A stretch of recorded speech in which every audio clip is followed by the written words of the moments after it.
Warahmatullahi wabarakatuh. Waalaikumsalam warahmatullahi wabarakatuh. Selamat sore Bapak Ibu semuanya, peserta CGP yang kami hormati. Apa kabar semuanya? Sehat? Sehat. Alhamdulillah. Di sore hari ini walaupun suasananya sedikit mendung, tapi kita tetap melakukan aktivitas kita ya.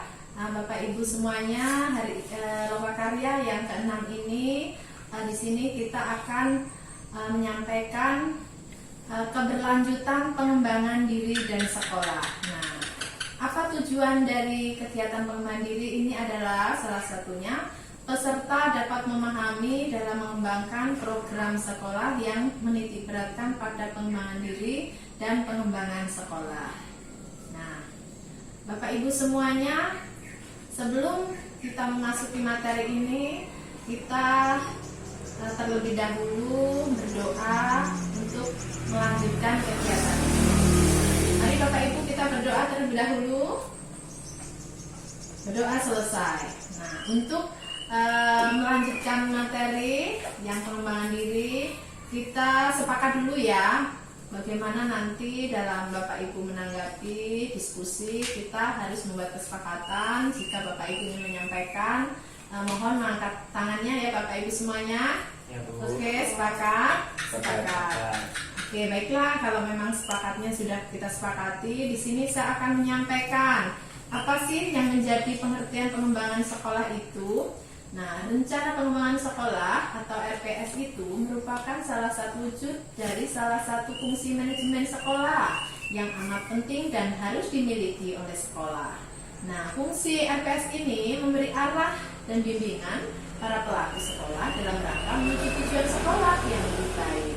Nah, dengan resiko yang kecil dan untuk mengurangi ketidakpastian masa depan. Nah, untuk pengembangan diri guru, pengembangan diri guru ini upaya bagaimana untuk meningkatkan keprofesionalitasan diri seorang guru atau pengajar akan memiliki kompetensi dan kemampuan yang sesuai dengan bidang yang diampu. Nah, jadi Bapak Ibu semuanya ini dapat meningkatkan kompetensi guru dan dapat menghasilkan pendidikan terhadap siswanya akan menjadi lebih baik. Nah, berkaitan semua itu tidak terlepas dari 8 standar NSP. Tentunya Bapak Ibu sudah mempunyai standar NSP yang ada di sekolahnya masing-masing. Nah, di sini Bapak Ibu saya akan memberikan pertanyaan kepada Bapak Ibu semuanya. Kira-kira apa yang melatar belakangi Bapak Ibu semua dalam mengembangkan diri dan sekolah yang Bapak Ibu dari sekolah masing-masing? Baik. Oh ya, silakan Pak Arfan. Baik, kalau menurut saya yang melatar belakangi pengembangan diri dan sekolah itu ada banyak. Yang pertama itu kita harus menyesuaikan diri dengan perkembangan zaman yang sangat pesat saat ini. Kemudian kita juga harus mengikuti atau menerapkan kurikulum yang diharapkan oleh pemerintah. Seperti sekarang ini kurikulum Merdeka Belajar. Kita juga harus belajar itu, artinya kita harus mengembangkan diri. Oke. Saya rasa itu Bu untuk saya. Gimana tanggapan Ibu yang lainnya, Bapak, Ibu? Saya Bu, Silahkan Ibu Tri. jadi yang melatar belakangi pengembangan diri dan sekolah menurut saya itu dimana sekarang ini banyak sekolah yang sudah mampu meningkatkan kualitas pembelajaran di sekolahnya. Jadi menurut saya kita perlu dalam melakukan pengembangan diri supaya kita tidak tertinggal jauh dengan sekolah-sekolah lain yang mungkin sudah selangkah maju dari sekolah kita. Mungkin itu Bu.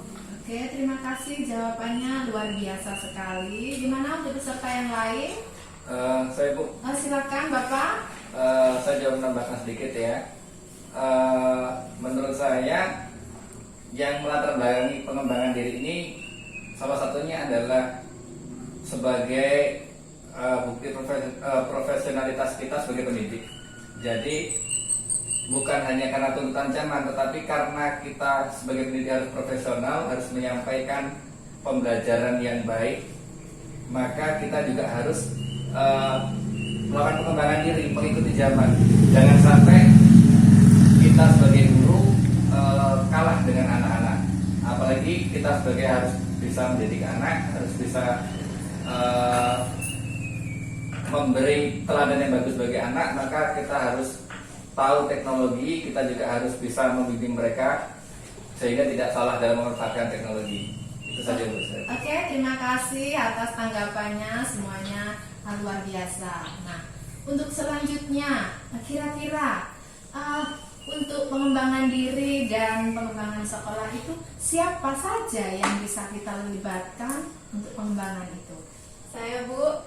Ya, silakan. Jadi yang bisa kita libatkan dalam pengembangan sekolah itu sudah pasti kerjasama antara guru, kemudian siswa ini juga harus terlibat, kemudian kepala sekolah, kemudian komite Bu, dan itu saya rasa harus bisa bekerja sama dalam mengembangkan sekolahnya, seperti itu Bu. Terima kasih Ibu Tri atas jawabannya. Untuk bapak-bapak yang lain, gimana? Silakan, Bapak. Baiklah, saya mungkin hanya menambahkan saja tentang pelibatan ini. Ya benar sekali, misalkan gini,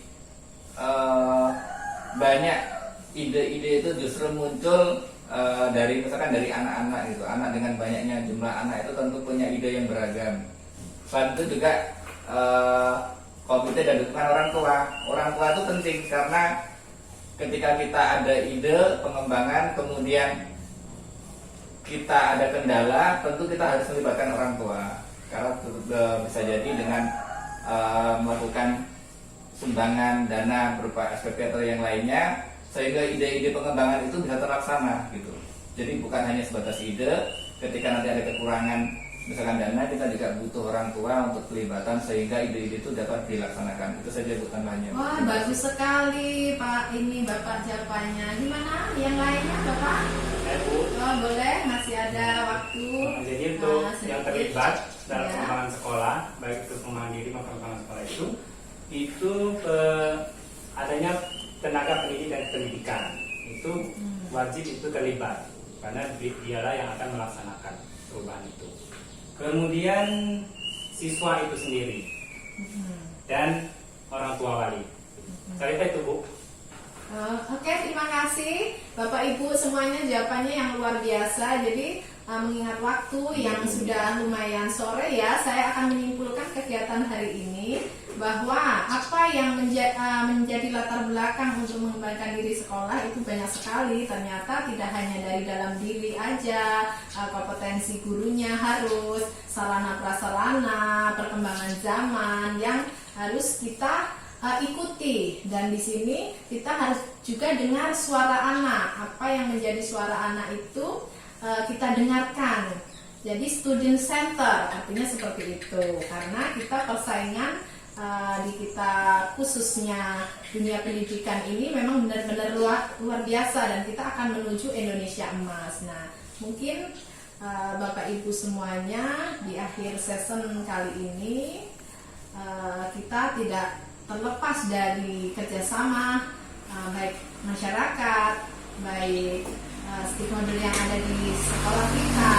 Dari itu kita harus menjalin kerjasama dengan baik. Mungkin itu yang dapat kita sampaikan dan kita simpulkan di pertemuan Lokakarya yang ke-6 ini. Untuk sesi berikutnya, jika ada pertanyaan yang mungkin belum sempat diungkapkan, kita lanjutkan di kemudian hari. Terima kasih atas kerjasamanya. Saya ucapkan terima kasih. Wassalamualaikum warahmatullahi wabarakatuh. Waalaikumsalam warahmatullahi wabarakatuh.